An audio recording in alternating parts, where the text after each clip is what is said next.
ഇന്നേ ചെറിയൊരു വിശേഷമുള്ള ദിവസമാണ്. എൻ്റെ ജീവിതത്തിൽ ഒരുപാട് അടുത്തൊരു വ്യക്തിയുടെ ബർത്ത്ഡേ ആണ്. ആ വ്യക്തി എൻ്റെ ജീവിതത്തിൽ ഉണ്ടാക്കിയിട്ടുള്ള ഇമ്പാക്റ്റ് ചെറുതൊന്നുമല്ല.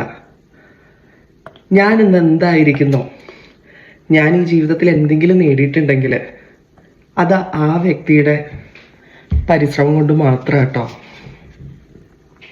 എൻ്റെ ഒരു ടീനേജ് ടൈം അല്ലെങ്കിൽ ഒരു പ്രീ ടീൻ ടൈമിൽ ഒരു കോൺഫിഡൻസും ഇല്ലാത്ത ആളായിരുന്നു ഞാൻ. എന്ത് ചെയ്യാനും പേടിയായിരുന്നു. എന്ത് ചെയ്യാനും പേടി എന്ന് പറഞ്ഞു കഴിഞ്ഞാൽ ആളുകൾ കൂടുന്ന കണ്ടാൽ തന്നെ എനിക്ക് നെഞ്ച് കിടന്നിരിക്കാൻ തുടങ്ങും കേട്ടോ.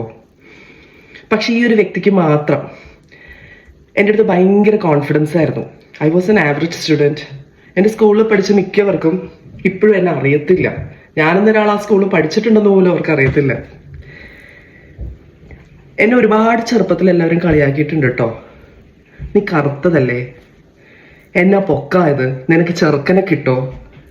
ആ കുഞ്ഞു മനസ്സ് ഇതൊക്കെ ഒന്നും അല്ല എന്ന് മനസ്സിലാക്കാൻ 10-25 വയസ്സ് വേണ്ടി വന്നു കേട്ടോ.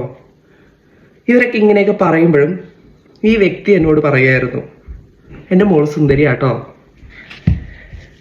എൻ്റെ മോള് പഠിക്കാൻ മിടിക്കുകയാട്ടോ എന്ന്. ചുമ്മാതാട്ടോ. എങ്ങനെയോ SSLC പാസ്സായി കഷ്ടിച്ച് ഫസ്റ്റ് ക്ലാസ് ഉണ്ടായിരുന്നു. പക്ഷെ അത് കഴിഞ്ഞ് ഞാൻ കഷ്ടപ്പെടാൻ തുടങ്ങിയിട്ടോ. അതിനും ഈ വ്യക്തിയുടെ കൈ ഉണ്ടായിരുന്നു. ഈ വ്യക്തി എനിക്ക് വേണ്ടി ഞാൻ പരീക്ഷയ്ക്ക് പോകുമ്പോഴേ മുട്ടുകുത്തിയിരുന്ന് പ്രാർത്ഥിക്കും. ആൾക്ക് വലിയ വിദ്യാഭ്യാസമൊന്നും ഇല്ലെങ്കിലുണ്ടല്ലോ, ഞാനെല്ലാം പഠിച്ചങ്ങ് കേൾപ്പിക്കുന്നത് ശ്രദ്ധയോടെ കേട്ടിരിക്കും. ആരാണെന്നറിയോ? എൻ്റെ അമ്മ. അല്ലാതെ ആരാ? ഒരമ്മ നമ്മളുടെ ജീവിതത്തിൽ ഉണ്ടാക്കുന്ന ഇമ്പാക്റ്റ് അതെന്താന്ന് ഞാൻ പറയാതെ നിങ്ങൾക്ക് നന്നായിട്ട് അറിയാം ഇല്ലേ? എൻ്റെ അമ്മയുണ്ടല്ലോ, ഞാൻ ഇപ്പോഴും എല്ലാവരോടും പറയും, ഷീസ് മൈ സൂപ്പർ ഹീറോ. ഞാൻ തളർന്നു പോകാവുന്ന പല സാഹചര്യത്തിലും എന്നെ പിടിച്ചു ഉയർത്തിയിട്ടുണ്ട്. You can do better than this എന്ന് എപ്പോഴും എൻ്റെ അടുത്ത് പറയും.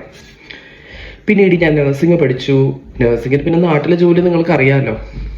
അവിടുത്തെ സ്ട്രെസ് എല്ലാം കഴിഞ്ഞിട്ട് എനിക്ക് വീട്ടിൽ അമ്മയെ വിളിച്ചൊരു ഹാൻഡ് ഓവർ കൊടുത്തില്ലെങ്കിൽ ഒരു സമാധാനം ഇല്ല കേട്ടോ. ഈ പറഞ്ഞ മെഡിക്കൽ ടേംസ് ഒക്കെ ആൾക്കൊന്നും മനസ്സിലാവില്ല, എന്നാലും എല്ലാം കേട്ടിരിക്കും. അന്നും ഇന്നും എൻ്റെ എല്ലാ വിശേഷവും കേട്ടിരിക്കാനായിട്ട് ഈ ലോകത്ത് ആ ഒരാളെ ഉണ്ടായിട്ടുള്ളൂ കേട്ടോ. 61ാം ജന്മദിനം ആഘോഷിക്കുന്ന എൻ്റെ സുന്ദരി അമ്മയ്ക്ക് many more happy returns of the day. I miss you so much. Bye. അപ്പം ഇന്നത്തെ കഥ ഇത്രേ ഉള്ളൂ കേട്ടോ.